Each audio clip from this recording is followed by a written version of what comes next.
Okay. Are we supposed to be on best behavior? Nobody told me that. Exactly. Well said. All right. Well, welcome everyone to our membership meeting, April the 10th. We need to talk about the minutes first. I hope you all have read over the minutes in your packet. So take a minute to peek at them. And if someone's ready to make a motion to accept or to amend them, let me know. I'll make a motion to accept the minutes. This is Krista Van Herway. Thank you. Second. I'll second. Jake Johnson, Web City. Thank you, Jake. Any discussion or corrections? All right. All in favor? I wave. Perfect. There we go. We're any opposed? Okay, we're going to call that approved. Wonderful. Okay, the financial policy amendments consent calendar. I hope that's Steve. I can do this. Okay. So we have three proposed changes to the finance policy, and the way the executive board is recommending this to the general membership is as a consent calendar. So all three items with one vote, unless somebody wants to take one of those items out, and then we can take them out and discuss them individually and vote on them individually. The three changes to the finance policy in broad strokes, one of them is adopting the financial report. This was something that was unclear in the past, and we thought that we should actually write in our policy that says that the financial report is adopted, that we put it up for vote and adopt it. And that kind of gives everybody a little bit of buy-in and a little bit of responsibility, not just the treasurer, for what's going on. The next is spending authority. This is going to become even more important with your with employee executive director. So basically what spending authority says is that when MEC passes a budget, that the staff is authorized to spend within the budget.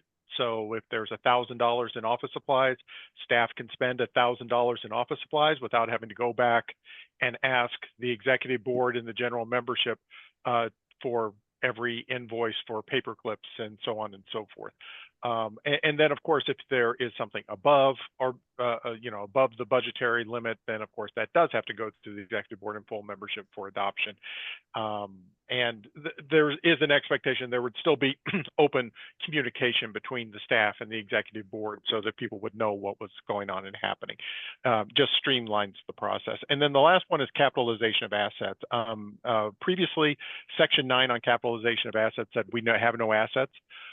We are starting to accumulate assets. And so now we have a policy for capitalization of assets, which include the limitations, how they're depreciated, asset tags, which Liz and I actually have sheets of asset tags so that we can record them, and a way to record our assets, whether they're depreciated or not, in a centralized database. So that way everybody, so, if Liz and I win the lottery, in the next couple of weeks, Sure. then people would be able to log on and find out where all of the MEC assets are located, where the computers and those fancy web cameras that we used at the user conference and so forth. So those are the three proposals. And as I said, the recommendation from the let me stop sharing for a second. The recommendation from the executive board was to handle them as a consent calendar. And it does come as a recommendation from the executive board. Yes. And so we're asking if someone would make a motion to accept those, because we do need to vote on them. I'll make a motion to accept these financial proposals as laid out by the executive director.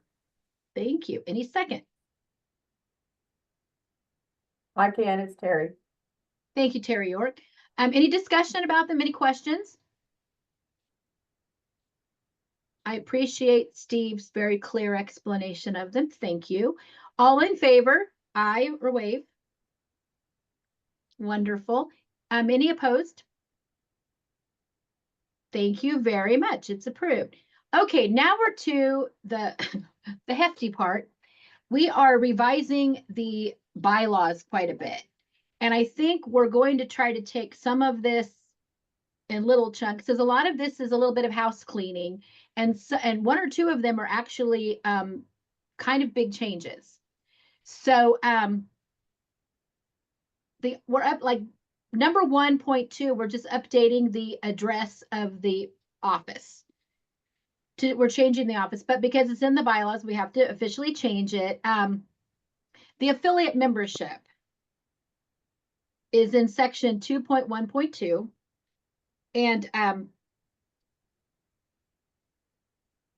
2.3 application for, now the application for membership, I've been very excited by all the work done with that. Steve is, and the group has done a great job. Steve, do you want to explain that a little? Yeah, I mean, right now our application for membership process is pretty light. And in fact, people can kind of join Missouri Evergreen without Missouri Evergreen having any input in the people joining. And so now what we have is we actually have an application form. The application form it becomes the first step, and ideally we would put that on the website. If you're interested in joining, you would fill out the application form. There is sort of a matrix of answers that we would expect from people. So I don't want to say that there are right answers, but there are kind of right answers. And if people aren't really, maybe they think it might be a good idea to join, but they don't really understand what they're doing when they're joining, it allows a discussion before we bring people on board. It would also, this is another potential issue, is that it would allow us to talk with the state library a little bit in terms of eligibility. Are the people, do they fill out their grant reports? Do they do the types of things that they're supposed to be doing, et cetera? And then after, and once that application is received, the way the process would work is the executive director and the president would look it over, make sure that it's okay. Then if it's okay at that point, then the executive director would send the intake form and the MOU, and then we would start moving in the process. But what it allows is for right now, the bylaws pretty much says if you adopt the MOU, you can be a member of Missouri Evergreen. And we as an institution have no input as to who joins us or not. So that's what STEP is meant to be. Thank you. I'm going to skip 4.1 for just a minute because that's a big one. 4.3, 4.3.2, we have a lot of dates that have all been kind of not in conflict with each other, but they've been very unclear. So we're going to clarify that the election, we're going to specify that the board is elected at the June annual membership meeting, but that they are going to start the term the term is from July 1st to September 1st. So once you're elected in June, you kind of job shadow until September when you officially begin your term. So that kind of gives you a little bit, like if you're elected to do something, you have a little bit of time there to figure out what it is you've just been elected to do. And so then you'll know when your term of office actually is. I thought presidency ended in July, and they're like, no, you have to go to September. So there we go. Why is it September, Carrie? Because that is the end of our something year. So there we go. And then, and it's the fiscal year starts, we have an operational year on 9.3. And then the term for officers starts in 4.5.1. We have dates flying everywhere. So that is why we're trying to lay them out and be very clear about that. Did that answer that question, Kate? So these are house cleaning things that make sense. Now we're going to fly back up to 4.1. That's the fun one. Missouri Evergreen has become a very large consortium, much more than even when I joined in 2020, and far larger than when it was first conceived back in the 1960s. I'm kidding. I don't know when. Anyway, so when Jake was there, how about Jake and Carthage and Scenic Regional, all the wonderful, kind of beginning people. And I've got to say that the board then is quite small. We need to get some more board members on to better represent the membership. So we've had long conversations about how we want the board to be represented. And Steve, you want to explain? I can try. There you go. Okay, yeah. So the top level easy part is the part that's highlighted in the current versus revision. The proposal from the executive board is that we move from 9 members to 12 members to increase. And one of this, we discovered this last time when we were when we were trying to elect a slate of officers. If we weren't going to just put people right after they rotated off of officer back onto officer, we just needed more people. We needed more people. And so that was one of the reasons why. And of course, with more members, more representation. The next part, this new part, 4.3.3 is composition. So up until this point, board members were just elected. Any library could be represented on the board. What this is proposing is that there's actually creating population-based classes of board members. So what will happen is that there will be 3 seats of library representing libraries up to basically 9,500, 3 seats representing libraries of 9,500 to 30,000, and 3 seats representing libraries of 30,000 or more, and then 3 at-large seats.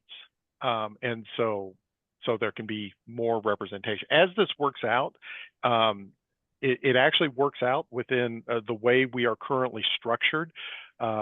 We did ask 2 executive members to switch seats so that we could have Class A, Class B, Class C, and at large up for re-election for each of the next 3 years. And so it works out, it spreads it out, it makes sure that there's small library representation, large and medium library representation, as well as at-large representation, so we can just get, additional people involved. I spoke with Ron Eifert about, I know Ron's on the call. I spoke with Ron about this in greater detail because he's responsible for recruitment. He felt like recruiting a slate with these parameters was doable. Very doable. And so this is where we went. But I mean, we could go into how this sausage was made. I don't think you really want to, but we talked, the executive board and I talked about 9 more different ways to cut the pie. We also discussed term limits as an option for any of those 9, which would have made it 18 different options for this. And so that's that became so that's the that's ultimately what we came up with. So big picture, increase the board by 3 seats, but then also adding this sort of population-based representation that's the model. And then that's all of the proposals, all whatever it is, 8 proposals. And much like the financial proposals, these actually come from the executive board as a recommendation. And what I would recommend for Robert's rules purposes, we can vote on, if anybody wants to pull any of these out for individual discussion or for individual vote, we can do it. But I'd recommend trying to knock out as many of these sort of ministerial ones in a consent calendar and then go from there. So just Scott has a question in chat. Oh, I'm sorry, my chat That's window's okay. hiding. That's all right. There we go. Give you a chance to read it. We already have members of the board that represent all different sizes of libraries. And we almost always come to a consensus. I don't think you're representing your size library. I just think we're all, I don't know if I'm answering that question correctly or not, but Yeah, and Scott, that and how those numbers came there, the state library, it's based on the PLDS population tables and population that you report to the Missouri State Library. And then the divisions, the state library also has, I think, 7 divisions, population divisions. And so our 3 divisions are actually combinations of their 7 divisions. So it's like we took their bottom two divisions and made that one division. I'm not sure if that's exactly accurate, but that's the idea.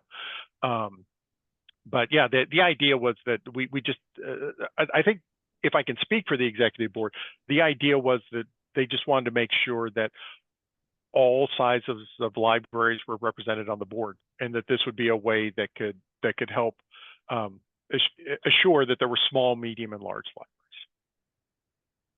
I think if I'm reading his question correctly, like if someone's running for a medium-sized library position, are only the medium libraries voting on that? Yeah, Everybody would vote. everyone votes on it. Yeah. My background is small libraries before I came to Neosho, and sometimes we get overlooked. And so I'm kind of passionate about this. This kind of one of my passion things. Sometimes the little bitty libraries just get overlooked all the way around. So I just want to make sure that we're very well represented, all sizes. No, I totally Go ahead. agree that every segment needs to be represented. Okay. The issue is who determines who is representing a given segment. Like, is it the small libraries deciding who represents the small libraries, or is it everyone? Oh. Because if it's everyone, then if there's like a ton of medium libraries and very few small libraries, and the medium libraries don't like the representation from the small libraries that they want, then the medium libraries can override that and force someone in that they like more. I'm thinking like city municipal elections, Ward 1, Ward 2, Ward 3. You don't have everyone voting for who represents Ward 1. You have Ward 1 voting for who represents Ward 1.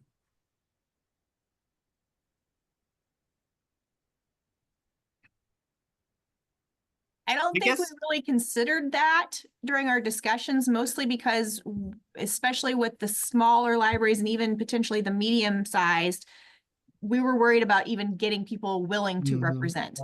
Just because of, when there's such a small library, there may not be enough time for them to serve. So I can't say that we actually discussed that. And I think we have a nominating committee, and then it's a slate of officers put forward. So I guess my question, and I'm with you guys, the representation sounds great. And I mean, I don't have any idea how many libraries in this consortium fall into those groups because, I haven't looked at it. But what if you literally can't get somebody to run for one of these? And I'll say even the large library, like maybe there's only 5 large libraries right now. And I'm sure you guys looked at that a little more carefully. I just haven't. What do? There's nothing in here that lets you have an exception to this. So what if you have a group that's like, okay, there's 5 of you, you have to have somebody pretty much from your library doing this at all times. It seems like there needs to be some possible exception in here, or an out maybe if you can't get somebody. And my guess is that this is not an office that takes little amounts of time, but there may be an issue where you just don't have enough people from that group that's possible running. And I think we did put I was thinking we put a provision in there that said that if we couldn't find one at the next term available, one would be looked for from that group, but another size could be taken if none could be found. But am I wrong? Did we miss that? I didn't draft anything like that. Okay. We talked about it though, because we did. Yeah. Krista, we actually discussed that very thing. Like, what if we can't find what if none of the small libraries or none of the, can do it? Right. And I don't see, because I haven't looked at it, you've got Right. 3 groups, are we about 1/3, 1/3, 1/3 in those groups? Because that would indicate like, oh, there's plenty of libraries that could put somebody up. But also those, as those populations can change. I guess my other question is serving, or we're talking only about the population in the library district. We're not looking at card holders. We're not looking at reciprocal borrowers. We're not looking at anything that indicates we're talking only about the population of the district. That also is not clear in there to me. Just reading over it, that's not, obvious to me that that's exactly what you're saying. It just says serving, but it doesn't define what that means. Oh, what the numbers mean. Right. Up to 94, 99 population groups. So that's what I was pointing back to, and you're right, it's probably just not clear enough, but it's using the Missouri State Library population groups. So it's like pointing at those tables that's how you, but but we Okay, can clarify, I'm we not can familiar with clarify. that table. Yeah, we can clarify that language, but that's what it is. I mean, it's looking at the PLDS service and it's just the idea that, we have to agree that a ruler is 12 inches. I mean, it's just, how are we going to count? And so this is Right. a number we can count Totally on. agree. Yeah. Let's all talk about the fact that if we don't have IMLS and we don't do the survey, that's also a very intriguing option right now that seems very real to us. So where you're getting that information from, may not be a source anymore. So it feels to me like it needs to say, the population of your district or something like that. And yeah. I can clarify that. I mean, I think we can clarify that. Yeah. Does the Missouri? Sorry. And the numbers were drawn in a way that it made it fairly balanced as to I thought it 3 was, groups yeah. of people. That was one thing I was going to point out. Sorry, Scott. Let me point this out real quick before your question. But yeah, when we divided this up, it was about a third, a third, a third. And when we were looking at, gosh, I'm trying to remember what we're really concerned with was the cutoff between the B and C, the medium to the small. And the way that's divided, there are some decent sized libraries. In fact, existing libraries. Web City is one of those. And I can't remember the other one off the top of my head, but there's another one that's there. And so the feeling was that, because it was in the neighborhood of like 19 libraries, give or take, that it was in that Class C and 19, maybe even a little bit larger than that. No, it's about 19 in each class. The feeling was that we're going to be able to recruit. But point taken earlier about the what happens if there's not, well, we could write a procedure for that or something. So I'm sorry, Scott, I was stepping on you earlier. What were you going to say? There's no way to avoid stepping on people on Zoom.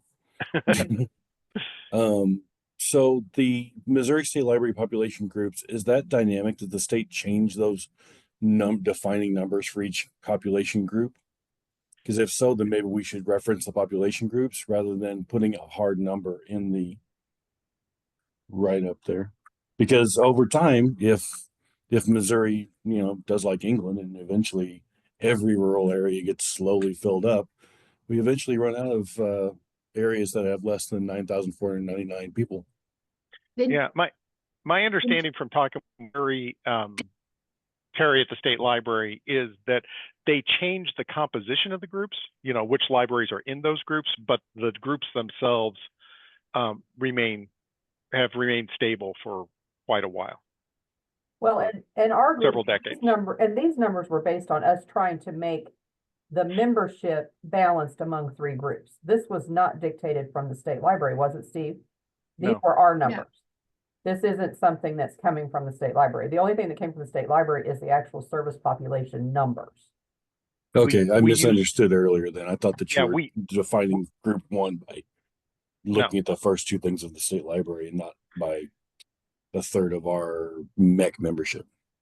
Well, and that's the way we group them. As I said before, there's about, I believe, 7 state library groups, but we've combined them to make 3 groups.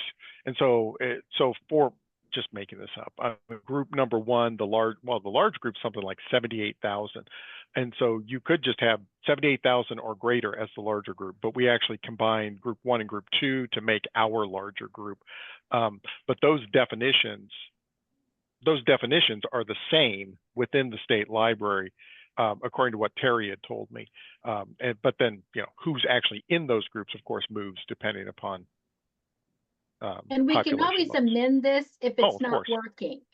I mean, we're just trying to get a good start here and trying to figure out how to get the small ones represented, the mediums and the larges, so where we don't have all large or all medium or all small on the board.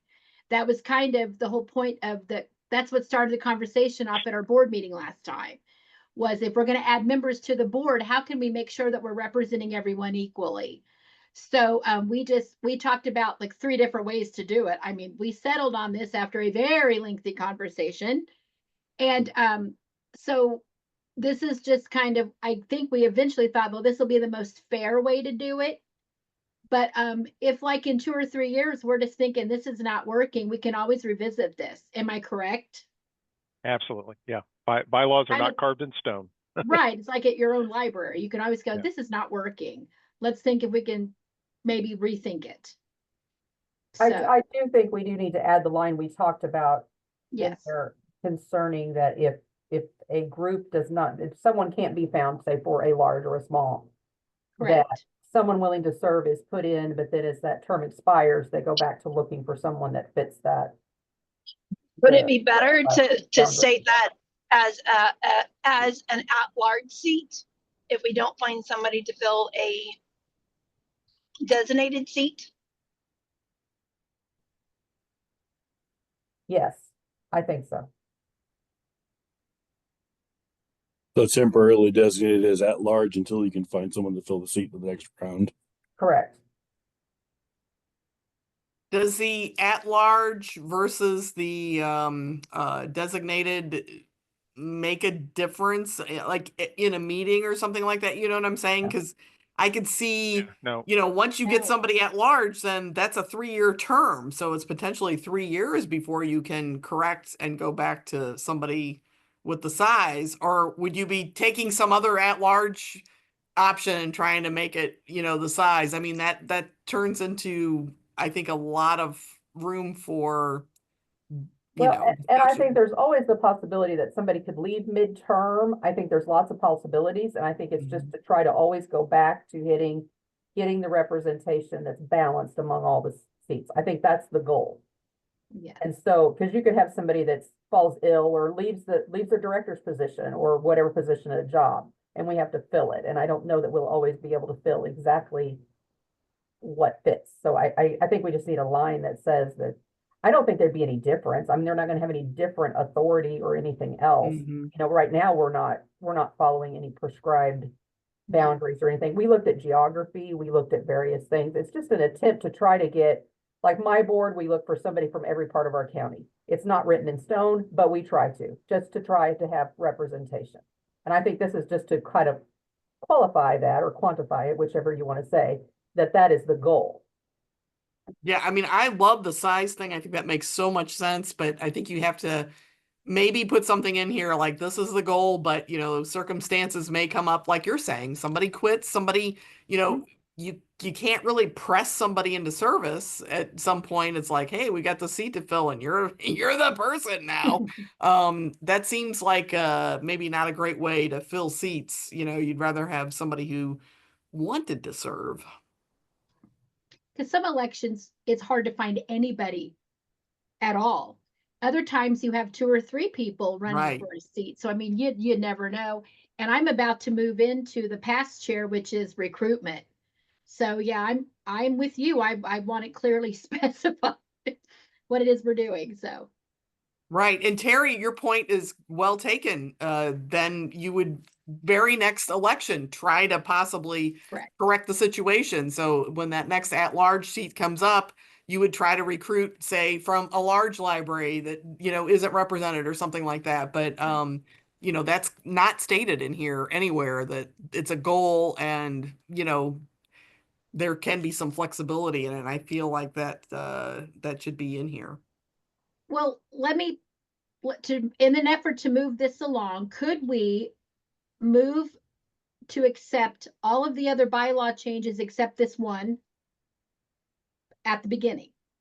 So like number 1, 2, 3, 5, 6, 7, and 8. And then we'll come back to number 4 and maybe make some like amend changes or maybe table it. However you guys want to feel about it. Can I ask one more question about, Always. and this is just, out of sheer ignorance, the affiliate membership thing is Sure. interesting to me. And if I am understanding correctly, what are we defining as a library? Is it something that would be, I mean, is there a definition anywhere else that says this is a library, this isn't a library? Yeah, Krista, earlier in the bylaws, it's not in this call out, but in the full Right. body of the bylaws, a member has to be organized under Section 182, and they have to be eligible for state aid from the Missouri State Library. And so those are sort of early benchmark as to what Okay. is a library. But even with those benchmarks, I mean, you deal with libraries that are, you know, only marginally smaller, larger than the size of this room that I'm in, meeting those criteria. And so that's the idea of the affiliate membership, is that a library that's small and possibly under-resourced as that library should, you know, find a teacher, find somebody to come alongside, as opposed to trying to do this by themselves. So does the affiliate member, I mean, it's unclear here, and once again, I'm asking questions that have nothing to do with this bylaw change. They can gain membership because they do have somebody that's going to help sponsor them, but you know, they have the same fees and structure as any other library. Yeah, Shannon and I have talked about this. I don't think Shannon's on the call yet, but we talked about this when we created the affiliate membership, and we talked about the idea of a discounted fee for an affiliate member. But because we've never actually had an affiliate member, we haven't actually implemented that yet. So We keep hoping we'll get one. yeah, I would certainly make a motion to approve these bylaw changes as stated, reserving out the number 4.33 for possible continued discussion. Okay, I'll second. This is Kate. thank you. Okay. Hey, this is Mary Beth. I just have a question. Aren't we trying to implement this in June? yes. Okay, so we need a plan for the sections that are not being approved today, so that we can move to that 12-person board. Can I make a motion that 4.1 be accepted with the direction to the board to add a statement regarding flexibility in filling positions? Terry, flexibility and composition comes in 4.3.3. Krista's motion, as she stated it, and let me make sure that this is what you meant. The motion, as you stated it, accepts them all except for 4.3.3, including the expansion of the board to 12. And so we won't know how we're going to expand it to 12, but we're expanding it to 12. Right, and I made that motion just to clear this up and get us down to one discussion point. That I mean, I'm not saying we shouldn't discuss further, but maybe we can actually come up with that language during this meeting, and then I would move to accept 4.33 as we have changed it or something like that. I'm just trying to clear up. We're taking all this other stuff. Sure. You know, then we can talk about 4.33 a little bit additionally, and then I would be more than happy to. That's what I think is go ahead with this one, and then I would say I'd be willing to make a motion on the language for that specific one. Yeah. So the motion that's on the floor adopts everything except for the one, except for I think I'm still sharing my screen, except for this part right here, the composition part. So Okay. that's the only thing. Any more questions before we vote? All right, all in favor? Aye. Great. Fantastic. Any opposed? All right. So let's have a little bit more discussion about the wording that we want to use about if, let's say, we can't find, if someone can't be found within that population group to serve. Well, and if I may, I mean, and easy, and this is, you know, bureaucratic and Jeff City speak, but that in the first sentence where it says the executive board shall be comprised, if you change shall to may be comprised, there you go. That, you know, in legalese, that means you can try to do it, but if you can't do it, you don't have to do it. Shall means, you know, come hell or high water, you're going to do it. Yeah. I agree. I was going to say that, or shall strive to comprise the board of one or the other. Yeah, I think you're changing to may fixes it. If you change it to may, and then I can write a procedure that talks about how the executive board would go about doing this if they can't find it, but that kind of outlines it, and share with everybody else. But that's a potential easy fix, but I don't know if we want an easy fix. We may want something more complex, but that would be an easy way to fix it. Shall strive to. Well, that makes it too squishy, because then you're Okay. saying Okay. shall, essentially. So Okay, so we are, okay.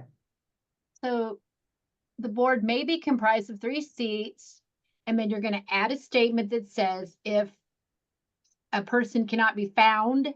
well, what I'd recommend doing if the membership's okay with this, is I would actually write a procedure for that. So this Okay. says may be comprised, and then you'd refer to the procedure, and the procedure would tell you what to do if you can't find somebody.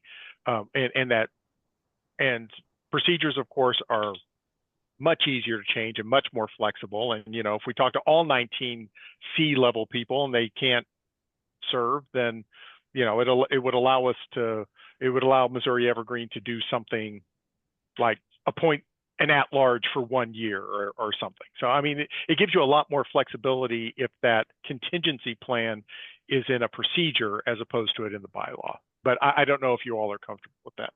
If you would, Steve, could you include the goal or Mhm. goals in that procedure, so that way Of it course. kind of Yeah. outlines a little bit better what we're discussing? Yeah.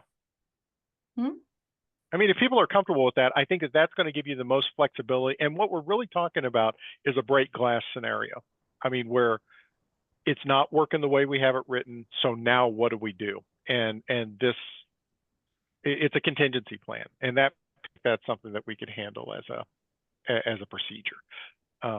So what I'm hearing is that we could amend this to change the word shall to may, and I want to double back and make sure, because the other comment that I had during our previous discussion was I had using the Missouri State Library population groups as sort of pointing to where we get this. Is that sufficient, or should we describe that better or additionally?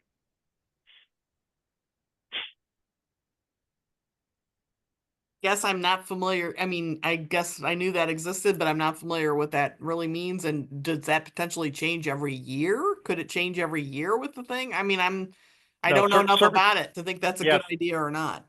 Service populations tend to change with the census.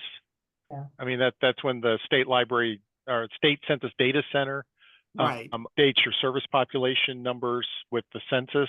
So it's every 10 years. 10 years.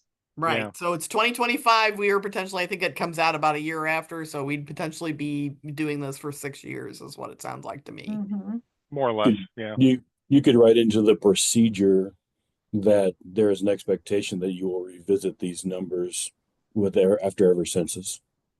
Well, Yeah. does the I like state that, Scott. library use the estimates, the census estimates every year? I thought they updated it every year with census estimates. I don't think so. Not the table I was using. The table I was Oh, using okay. was the official service Okay. population. Or I'm sorry, I'm using the term service population, but I think you all know what I mean. Your official population. So Well, can I go back and make the motion to change 4.33 in the first sentence, the word shall to may? Is everybody okay with that? And then add the procedure. And with a clarifying procedure to the board. Did the policy say reference procedure for details? absolutely. I don't see why we wouldn't put Okay. that. Let's add that down at as a new sentence at the end. Yeah, good catch, Scott. Well, okay, I'll I- put, Would I'll just just see, board procedure in my motion. Mhm. For clarification.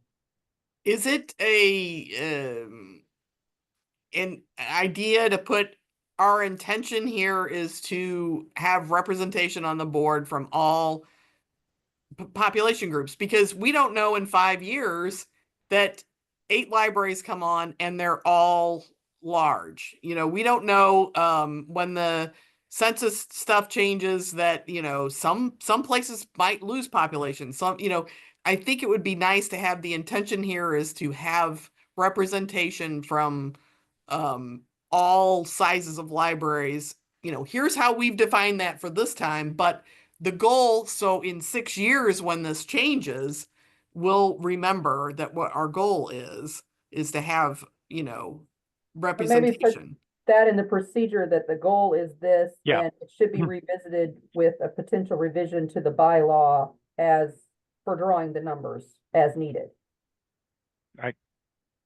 I like those suggestions, and I can definitely include that. Okay. So Terry, you may actually have a better language on this, but the way I've got it is it would be composition using the Missouri State Library population groups. The executive board may be comprised of 3 ... all the way down to the end. And then after category each year, I have C board procedure for clarification. That sound good? I think that works for me, if that works for everyone else. Sounds good to me. Okay. So we need to vote on that one. So we should have a motion for 4.3.3 as amended. And I'm making that. I'll do that one. Okay. I'll second. Web City. Thank you, Jake. Any discussion before we vote on it? So is there any way we can put this in chat or something so I can actually see it? We've had a whole lot of conversation here and I'm not sure I'm following. And that's because I, you know, Let me read can't this follow again. things. Terry York motion to change 4.33 first sentence to the word shall to may, and add C board procedure for clarification at the end of the paragraph. Thank you. And then Steve's understanding when he does the procedure is to include the goal, that there's a potential for having to redraw the divisions to create balance periodically, and where does he get the service population number from? Is that right? At least. Yes, that's at the minimum. But yeah, but that's the nice thing about a procedure. A procedure, we can write it up, we can make sure it works, and we can continue to tweak it. So, okay. Perfect. Okay. Anyone else? Okay, all in favor of that one? Beautiful. You guys, thank you for, and any opposed? Okay, thank you all for the wonderful discussion. That helped us out a lot because this was a real booger of a thing. Can I, So, thank you. Go ahead. can I make one suggestion that I would like for the board to do? And I didn't bring it up while we're talking about the thing because I don't think it should stop it. But I think I would like for the board to consider the issue of two things. One is the idea that small libraries should vote for who represents small libraries, medium for medium, large for large, for those particular seats. And also to consider that, especially because with us doing our elections for board membership at MPLD, it hugely advantages the face-to-face attendees. And that means also that it advantages the libraries that can afford to send someone to MPLD.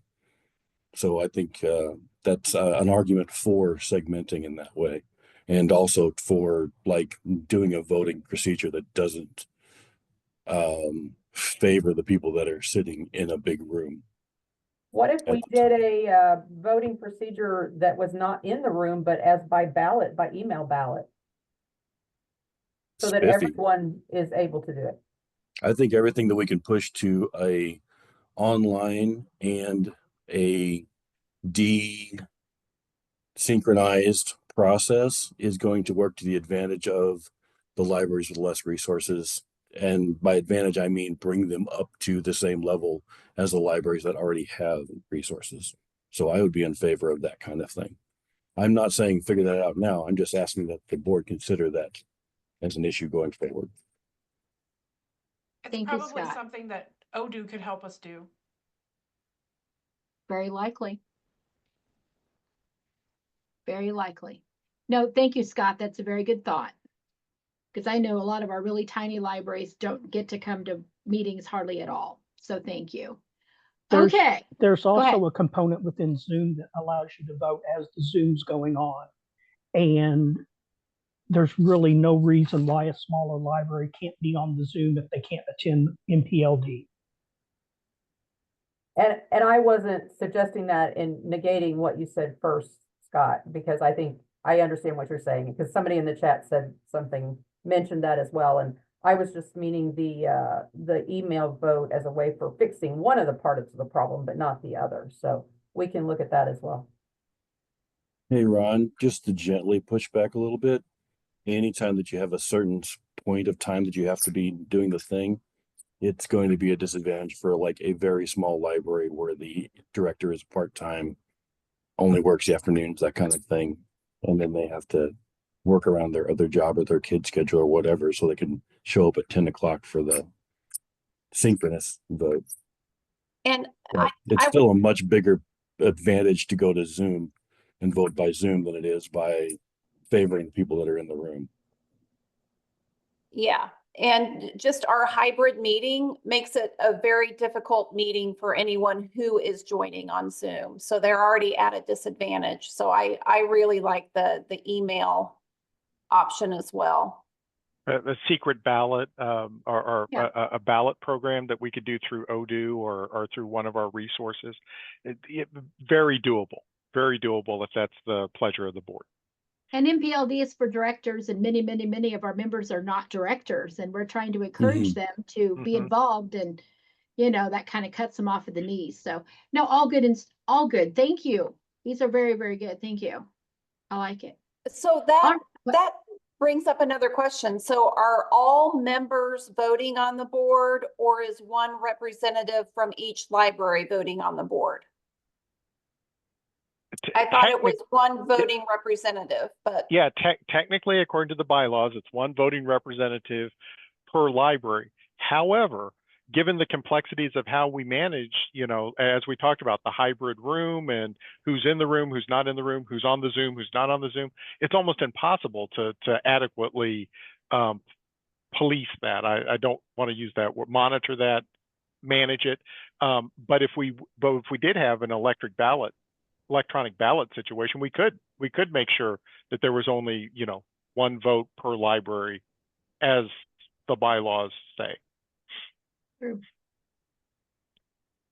All right. Thank you all. That's very good. Director report.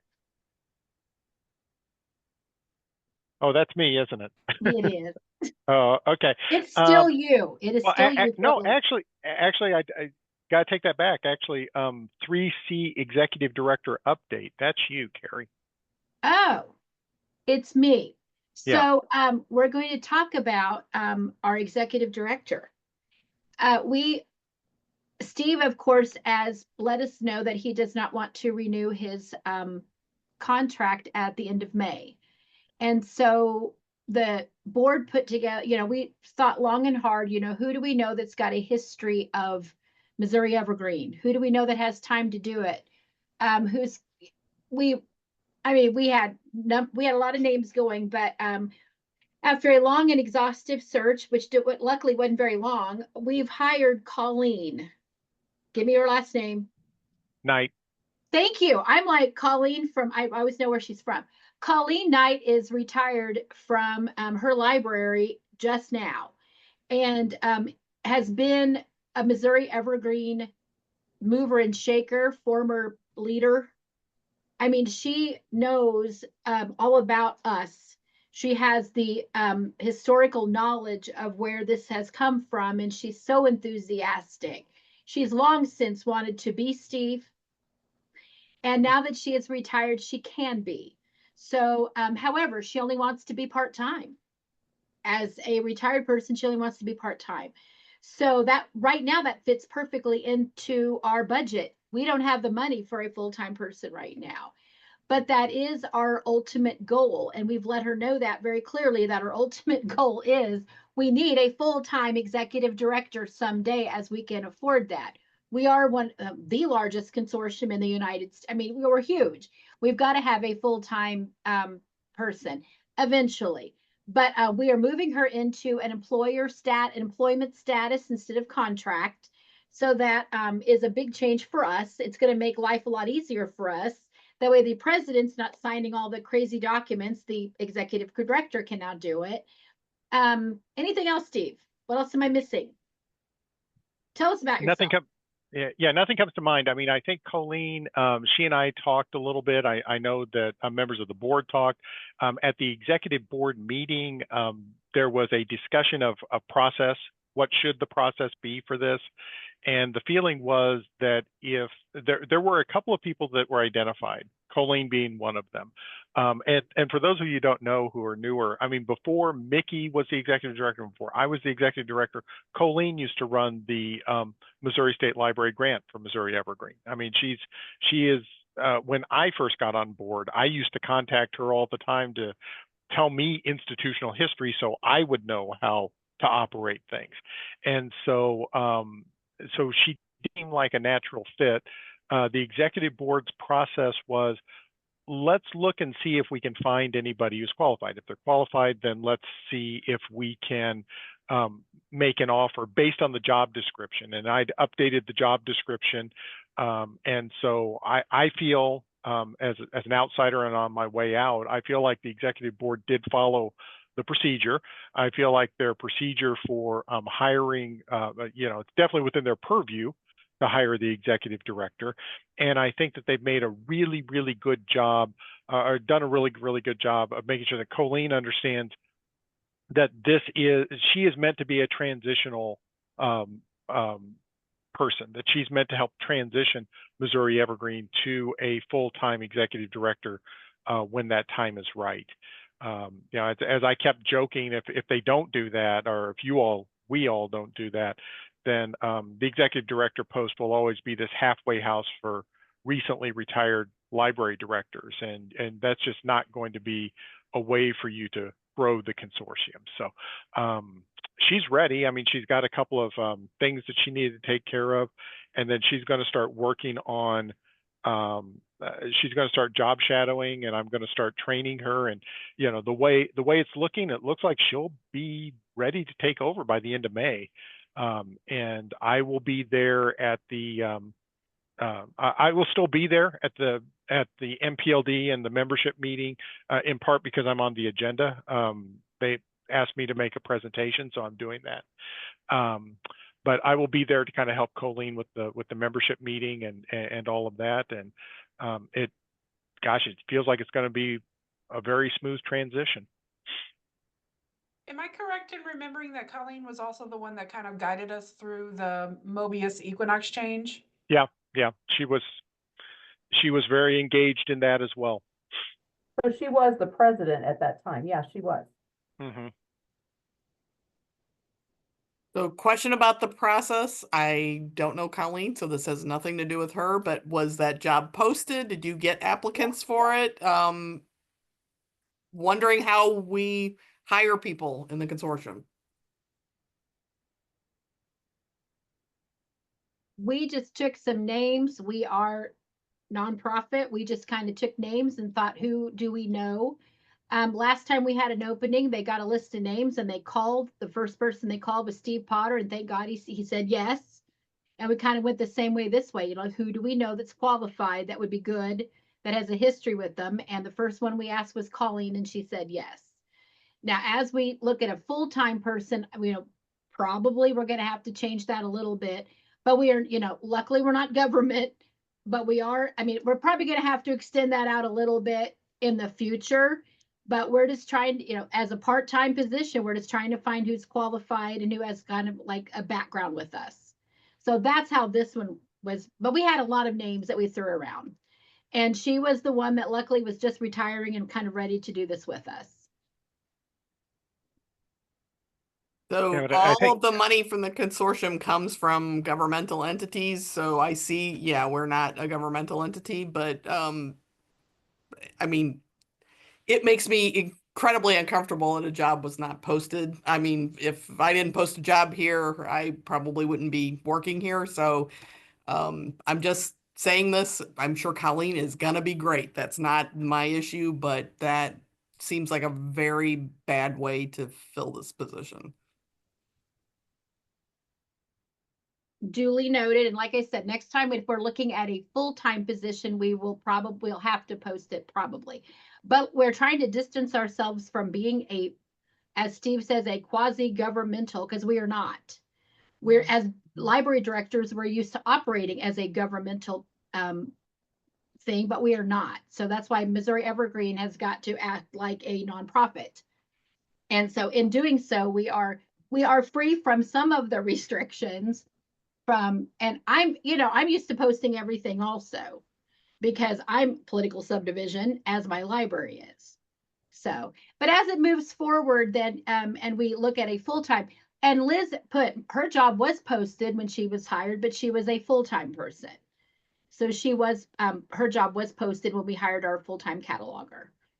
So well, I mean, and my only Sue, comment is a restriction. Putting a job posting out is not a restriction. It's a way of actually getting applicants. right. So, I mean, yeah, I'm not going to say any more. Krista, I appreciate the position you're coming from, and I essentially agree with the position you're coming from.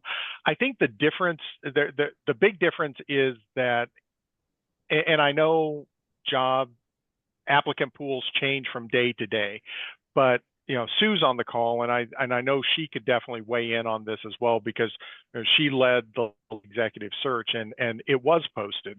And what I've determined from seeing what I saw on the back end and hearing what Sue said is that the posting was not fruitful. I mean, that they posted it on Mala, on MLA, on LinkedIn, and generally speaking, they got people who were in no way close to being qualified to be the executive director. That is correct, Steve. That's exactly. We got a lot of people that had no idea what our consortium was about, didn't have any kind of public service in their background. It was just a waste of our time going through that applicant pool. So I know that after that, I mean, because we did have it posted when we got MEC. And then knowing that we were going under a contract, and knowing that we were under a nonprofit organization, that we felt like we could move forward by basically selecting from a panel of people that we knew in Missouri library world. So that's where that list of names came from originally, from the nominating committee. And therefore we kind of just did that same process, if you will, after knowing that Steve was retiring and looking for the applicant pool. Yeah, we could have put it back on Indeed, LinkedIn, Mala, all those different ones, but I don't think the quality would have been there for applicant pools. The quantity would have been there, but I didn't feel like we would have the time or the energy or the effort that would make that a feasible solution. But point Half taken. of my I job understand. postings get nobody good, okay? But that does not mean we don't post jobs. And I mean, what you guys are saying is all you had to do was reach out to these people and say, will you apply for this job? But instead now, I am going to stop talking. This is wrong. Anyway, we're excited to have Colleen, and she will be starting this June with us, actually May and June, and for as long as she wants to do the position, and it's only part-time. And then hopefully you will all welcome her. And so yes, and we did ask her, and next time I'm sure we will post it. I am reading the comments. Thank you, Steve. Thank you, everybody. And but we will move on. So is there anything else you want to say about that?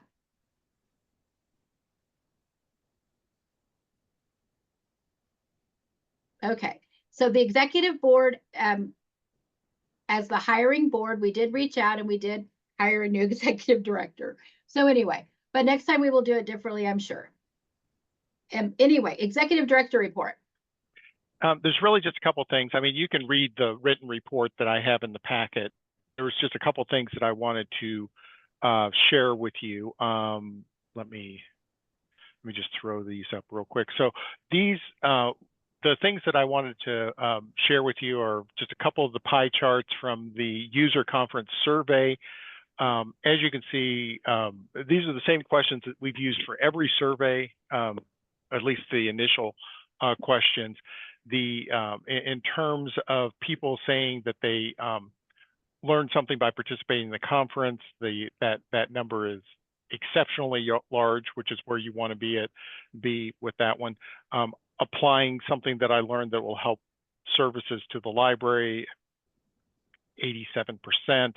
So good shape there. And as you can see, if you actually want to dive into the comments, you can actually dive in and see what the comments were. This was an important one, I think. We were asking about, was the conference site suitable? But since we changed locations, we were wondering how the conference site bore out. As you can see, 97% liked the conference site. There were many comments about how to improve the conference site, some of them conflicting, which is what you're bound to get. But I think that there were some really good comments there for the future sessions. And then it goes into each individual session and talks about those sessions. I think I did a screen share, so you should now be seeing the worth 1,000 words. So these are just a handful of pictures that I took, which we didn't really have any pictures of user conference in the past. So this may be something that, you know, we now have in an archive, and we can use them for any purpose that we might in the future. So like I said, I'm not going to dwell too much more on how I spent my summer vacation. That's what my executive director report is for. But if you really want to see how I spent my time the last 2 months, it's there, and I'm happy to answer any questions about the user conference or about anything else along those lines. Okay, thank you. Is Shannon back to do the financial report? I don't think I let her in, but Kristen's here, so Kristen Okay, may be able Kristen. to. I'm here. Can I pause for a second? Of course. Secretary here doing minutes. Are you guys okay with if I put executive report given by Steve Potter, please see attached report, rather than my reiterating the highlights for all of these different reports? Is everybody good with that? Yes. I see yes. Okay, thank you. That makes life so much easier. Okay, for the financial reports, March wasn't too busy. The income, there was a $1,200 migration fee for the municipal libraries. And there was $173.17 in fidelity interest. The main bills for March were the Amigos bill for March and June. That was $5,233.33. And then there were quite a few expenses from the user conference. There was the hotel deposit, which was $618, supplies, $43, and then the hotel BEO, which was the large one, $3,908.50. We did also recently create a new expense account, the 5515 furniture, fixture, and equipment line. So that's new for things that, you know, kind of require those assets tags that Steve was talking about earlier, such as Apple iPads, barcode scanners, and Zoom supplies. And I've also been working with some of the municipal libraries to set them up for ACH payments. And I think this is a good time to remind folks that if you don't want to have to pay your Mo Evergreen bills by check, there is an option to pay via ACH. So just reach out to me and we can set you up for that. Anyone have any questions? I have the reports handy if you want me to throw something up or if you have any questions, but that sounded really good, Kristen. Thank you. Thank you. All right, we're going to move to committee reports. We've got we've got to vote. Oh, I'm so sorry. I'm sorry. Yes, on how to record if no substantive change in details are already part of the record. That's true. Yep. That is true. Did anybody have a question? Financial report. Thank you. I appreciate that, Kate. Anybody second? I'll second. Sue Lightfoot. Thank you. Any discussion? All right. All in favor? Thank you very much. I apologize. I was reading the chat. Thank you so much. Any opposed? All right. Now committee reports, Kate Coleman. I just want to, there's nothing really to add to our written report. It is regional training season, so to speak. If there is a regional training, Liz has set it up where nobody should have to drive more than 2 hours. So when we come to your region, we would love to see everyone there. You do need to register for those. If you need information on that, you can email Liz or Cat Help. Liz, do you have anything you'd like to add?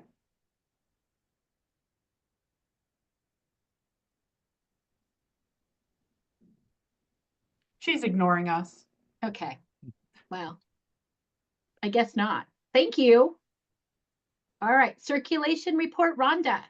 I'm sorry, I wasn't ignoring you. I lost my window. Oh. I have to tell you about me and Zoom, guys. It was on one of my 3 screens and it was not the one in front of me. I am just going to say regional trainings are going really well, and I'm going to put in the chat the ones that are remaining. So if you have people who want to sign up for them, you can go to Odoo, and the next one is in Chillicothe at Livingston County with Sue, and it is next week. So, but always, if anyone has questions, cataloger, I'm at that email address at moevergreenlibraries.org. Thank you. Go, Rhonda. Okay.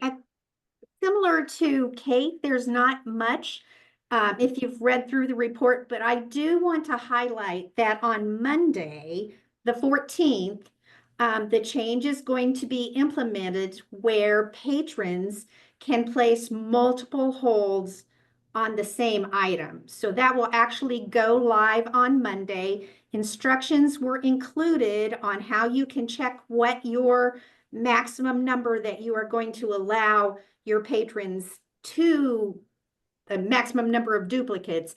If you don't check it, it will revert to the Missouri Evergreen setting, which is 50. I don't know that anybody would really ever want 50, but you probably don't want to have that as your setting. So get in there, just double check that your setting is what you want. And then the second thing is there was a suggestion that we change. Think when you are registering a patron, currently phone is clicked as the default hold notification method. So the suggestion was made that we make email the default and not phone, which basically means if you are using that phone, you would have to opt in instead of the ones who are not using that phone having to opt out of that. So if you have a preference, I'm sure I explained it better in the notes. If you have a preference, if your library does, if you would email me so that we're just trying to poll, and we'll probably go with whatever the majority, the majority. If it's really even, we'll probably leave it just exactly as it is. If it leans one way or another, we'll let you know in the CERC committee meeting and go from there. Then our next meeting is April 22nd, and hopefully I'll see you then. Thank you, Ron. Any questions? All right, Tony, you have anything to say about reports? I don't think Tony's with us. Okay. I don't think Tony or Leanne are with us, according to just a quick Okay. search. Well, thank you. Thank you all for the reports. He was there earlier. I thought I Yeah. saw him. Yeah, he was. Okay. Yeah, He I just did a quick search and Okay. of our participants, and it didn't pull up. So. Okay. Well, then we have Jane. Okay, let me unmute. Let me get my video on. You jumped through those last people so quick, I wasn't quite ready. Hello, I'm sure y'all have a million questions for me that I have no answers for. So I will give you the one answer I have that Scott asked me at the user conference. And we have now, he wanted to know about knowing routes, which we can never, well, at this point, they're not shared with us. But what we did do is do a little update on our website under courier routes so you can see the libraries assigned to which hub more easily and the days of the week they receive service. So his question had, if you remember it exactly, Scott, chime in, but it was something like, the 9 that joined all had 5-day-a-week service, so they were very familiar with that. And so he was getting lots of customers asking, when's my book going to be here? And their customers weren't probably used to borrowing from libraries that only have 1 or 2 day a week service. So depending on when you request it, depending on what warehouse it has to go to, of course, that adds more time than what a 5-day a week all in the same warehouse library is used to. So we did add that, Scott. Thanks for that suggestion. And if Thank you. Yeah, and if you don't find it, let me know. Just send me an email and I'll let you know that. Otherwise, we're in a terrible circle like the rest of you, and it's the worst possible time for all of us with budgets. We have no idea what it would look like without funding. Without grant funding. So, the grant is $520,000. Currently, we made a payment to Henry for service on April 1st, from April 1st to June 30th. We are not getting reimbursed for that. So we are out $156,000. Plus another approximately, the last payment always varies because it's based on what was actually spent. So that always is somewhat variable. It could be up to $70,000. It's usually more in the $25,000 range. So we're all a little, nervous. We also don't know if all funding goes away, who can afford to pay. And unfortunately, it's hard for us to figure out what that payment would be without knowing who is going to be in it, because it's all variable. So I see a pretty difficult May with some decisions. So I'm open to any kind of suggestions you have on how we will figure that out. I'm not sure I'm as optimistic as the state library was on the Tuesday meeting of funding. I go from the high, like, oh yeah, we're going to be fine, to, oh, we'll be locking our doors and this will be the end of it.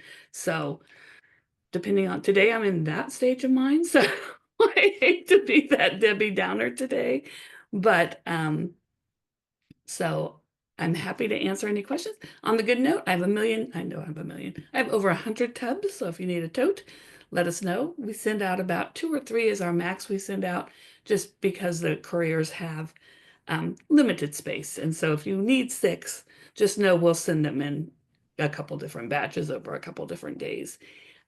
We also have our new bags that came. So we're in good shape of bags, but always, if you have extra, feel free to send them in. Yesterday, we got like a whole box of bags from somebody, and like 3 or 4 other bags full of bags. So we're always happy to take those off your hands and redistribute them. So kind of open to, thank you, Rachel. Seems like it's been more than a week for me. Yeah, it was nothing but disheartening to fill out the second grant report, file it the day IMLS shuts their doors and the faucet was turned off, because usually it takes 4 to 6 weeks to get that reimbursement. So that usually is early in May, and so it's not that we usually get it when we write that check to Henry, but so I will happily try to answer any questions. Thank you, Jane, for putting on the brave face, and I know that inside you must be a quandary of emotions going every which direction. Can I clarify, you said that you were out 156,000. So that's what you paid for the current year service that we're doing right now? Actually, Terry, that's a little, so the payments are divided into 4 payments from the federal government. Our fiscal year does not match up with the federal government's fiscal year. So we get 3 payments of 156,000 in our fiscal year. And that covers all of that. And then that last payment comes in our next fiscal year. So so the 156,000 actually is a portion of everything. So Henry is the bulk of the grant. Katrina's salary is the grant. There's lots of things in the grant. So that is kind of a back payment. So part of it is Henry's this next 3 months payment, but also part of it was last 3 months. We get a payment in after our first report. So that's like in November, the payment comes, and then we got one in February. So it's kind of hard to distinguish, fortunately we have reserves, so it doesn't have to match up exactly. But you're in the hole for a considerable amount of money. Exactly. To say. Yeah. And you still have a payment to make to Henry? I have no more payments to make to Henry. Okay. Through the end of our fiscal year in the billing year, which is June 30th. Okay. But you were still waiting on a income payment to come in from the grant. Yes. Got it. Okay. And actually, theoretically, one income payment for our fiscal year to balance our books, but another payment in July, or it actually comes in August. So yeah, that's not the most prompt system of payment, but I understand it. It's what it is. And the state library has worked really well with us to get it. It used to be more unequally divided with the 2 fiscal years. And so they've worked great with us to get it set. We get the bulk of the money in the fiscal year that we're working on. And so hang in there. We're in the hole.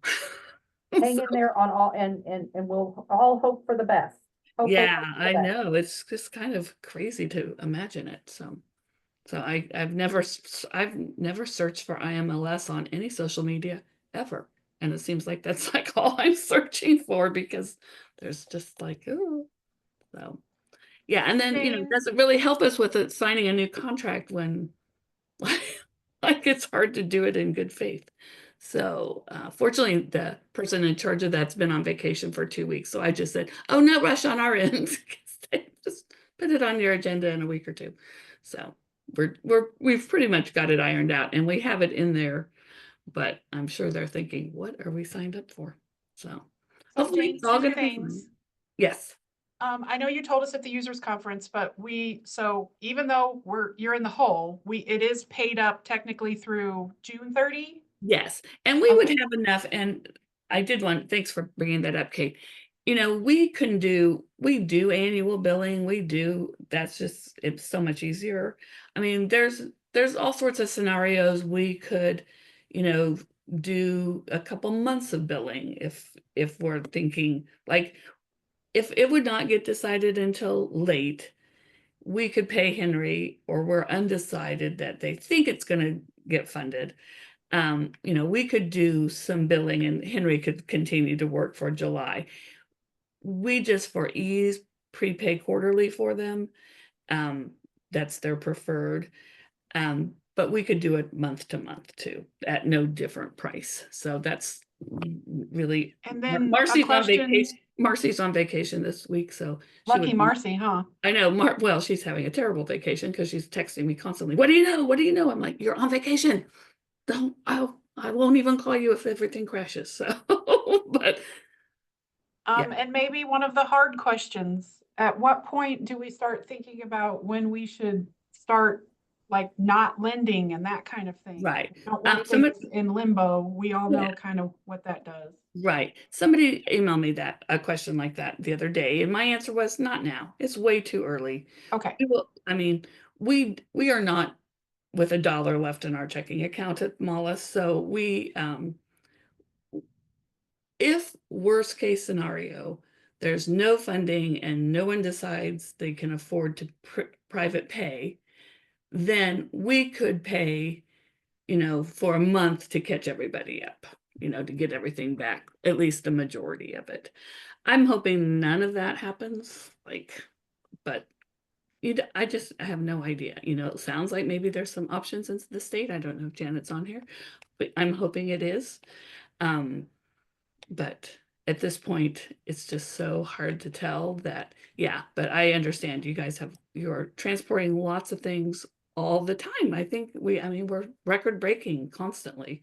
So when I call all my representatives and senators, I give them here's the number, here's all you're paying for this, and this is what you're getting for it. Hey, Jane, this is Uh-huh. Steve Campbell. Steve. I know that before the state library subsidized the 2 days of courier service, MALA existed, obviously. What I can't recall, and I've been around forever, and I know that MALA's been there longer than me. But what was the courier like before the subsidies, I guess, for MALA? MALA mostly did within like 100 miles of Kansas Okay, that's what I City, thought. Yeah. mostly on the Kansas side, actually. Did a lot of colleges, which KU, Baker, they did hospitals, all those things that no longer use a lot of interlibrary loan. Oh, okay. That, But you did it just regionally there in the right. Kansas Yeah. City area, I think. Yeah. Okay. Yeah.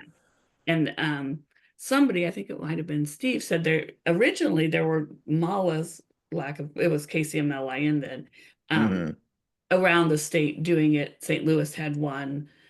Maybe Steve might have who all had them, but MALA is the only one that stayed in existence. So you see MALA still existing differently, even if the statewide courier stopped? Possibly.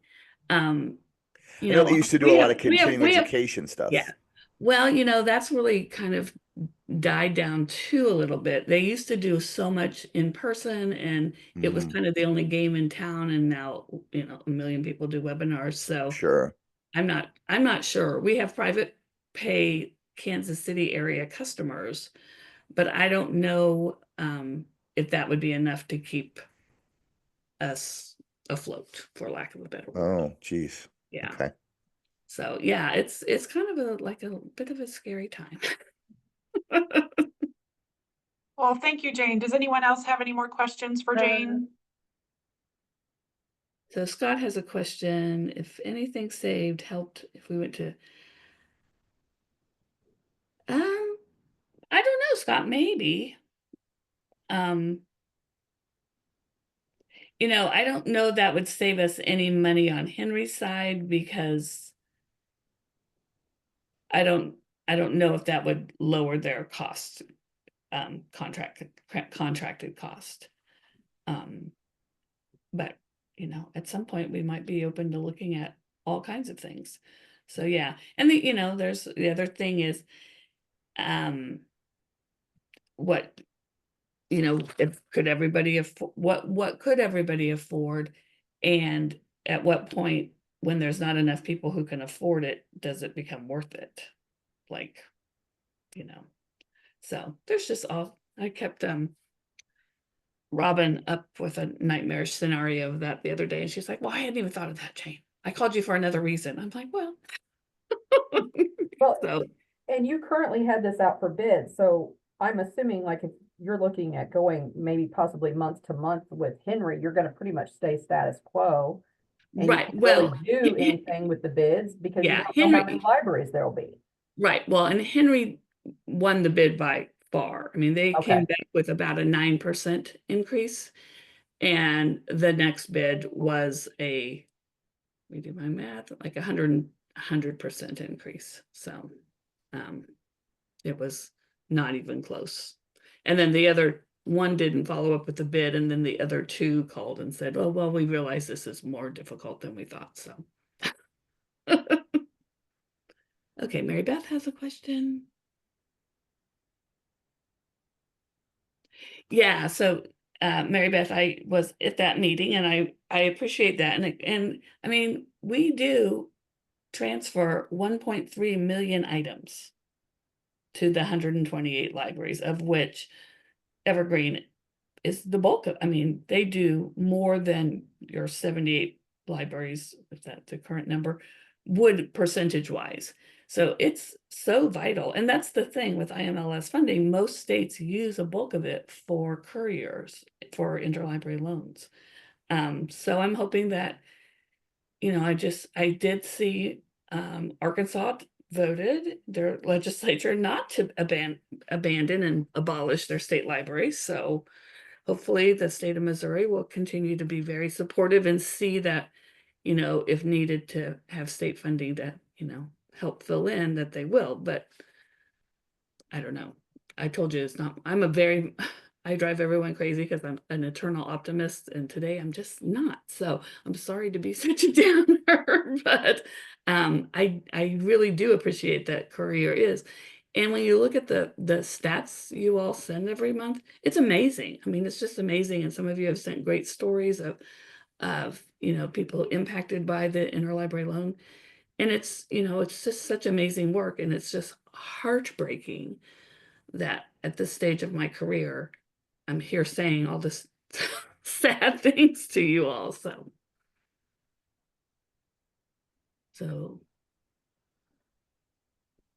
yeah, I agree, Scott and Steve. So. Well, I don't know if thank you is the right word. I mean, thank you for being here and sharing, but we all. Yeah, I I know we're all here. I know we're all in the same boat. So I made my problem worse because I got a puppy last week. I thought, oh, I'll just get a puppy. That'll be really fun. I was like, no, I'm like, oh my God, what was I thinking? So. Oh my goodness. Terry has put one last reminder in. If you haven't put your name in the chat, please do so. I don't believe anyone from the state library is here. That's correct, Kate. I mean, Janet told me that they were having a statewide, they were having a staff meeting that conflicts. So yeah, there's no one to report from the state library today. Okay. Well, the next agenda item is other matters or announcements. Does anyone have anything to bring to the membership before I ask for an adjournment? Could, in the absence of the state library being here, could someone with a better memory than me review the concerns that were expressed about the Evergreen funding and whether or not what impact the grant-based funding of Evergreen itself, the Evergreen Consortium itself, would be? Steve, could you speak to that, please? Yeah, I can do that. So the grant for the last couple of years has been 85% of the hosting and support and maintenance that we get from Equinox. And so that equates to about, just ballpark numbers, about $185,000 is the amount of the grant. And so that's the amount that's out there in terms of ongoing maintenance and support. The other big chunk of this, of course, is that the state library has been providing migration grants, and that's how a lot of folks get on. That's what makes it so attractive and makes the friction so low for libraries to join Missouri Evergreen, is because it really doesn't cost them very much out of pocket to re-barcode their collection if they have to do that, or data migration and all of those things. Now, I haven't talked at all with the state library about the latter, about the migration grants. My guess is those things are gone. I don't necessarily know that those are coming from the state appropriation. I presume that those were coming from the IMLS and the grants to states program. The $185,000 is what I calculated. So I took the $185,000, put that in a spreadsheet, and I sent that spreadsheet to all the directors showing what, if we were to divide the $185,000 based on, I think circulation is what we did, because that's the way that we divide a lot of things like our authority control and synthetics and that, and shared that. And depending upon the library, there was some considerable range in terms of what impact that would have on individual costs. Anywhere from over 100% increase in some cases, and as little as I think a 19% increase or 10% increase in other cases. That thought experiment is based on just taking the current status and dividing that out accordingly, and assuming there is no state grant. I think probably what Shannon would do in an actual situation, which we're starting to get closer to working that thought exercise, is a decrease of expenses as well as an increase in revenues. By revenues, I mean participation fees, for some combination that would have an impact. But yeah, the bottom line is, in terms of overall operation and maintenance, it's $185,000 roughly. I think that was, did that hit the mark, Scott? Yeah, it's too early to have any solutions or to know exactly how it's going to play out. So all we can do is get this sense of scope. Thank you. Yeah, thanks.